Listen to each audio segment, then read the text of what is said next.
نحمده ونصلي ونسلم على رسوله الكريم أما بعد. بسم الله الرحمن الرحيم. عن أبي سعيد الخدري رضي الله تعالى عنه قال قال رسول الله صلى الله عليه وسلم: من قرأ سورة الكهف كما أنزلت كانت له نورا يوم القيامة من مقامه إلى مكة، ومن قرأ 10 آيات من آخرها ثم خرج الدجال لم يسلط عليه.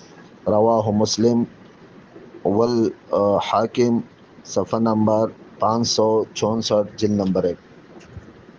حضرت ابو سعید الخدری رضی اللہ تعالی عنہ سے روایت ہے کہ آپ علیہ الصلاۃ والسلام نے ارشاد فرما کہ جس شخص نے سورہ کہف کو حروف کی صحیح ادائیگی کے ساتھ اس طرح پڑھا جس طرح کہ وہ نازل کی گئی ہے، تو یہ صورت اپنے پڑھنے والے کے لیے قیامت کے دن اس کے رہنے کی جگہ سے لے کر مکہ مکرمہ تک نور بن جائے گی۔ اور جس شخص نے اس صورت کی آخری 10 آیات کی تلاوت کی پھر دجال نکلا تو دجال اس پر قابو نہ پا سکے گا۔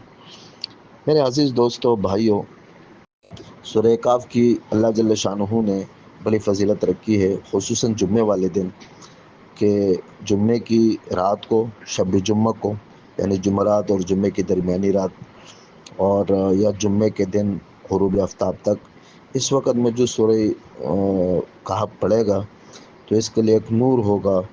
اور اسی طرح دجال کا جو سب سے بڑا فتنہ ہے اس سے اس کی حفاظت ہوگی۔ اب میرے بھائیوں دیکھو، دجال کا فتنہ بہت بڑا فتنہ ہے، اور ہر نبی نے اپنی امتی کو اس سے ڈرایا۔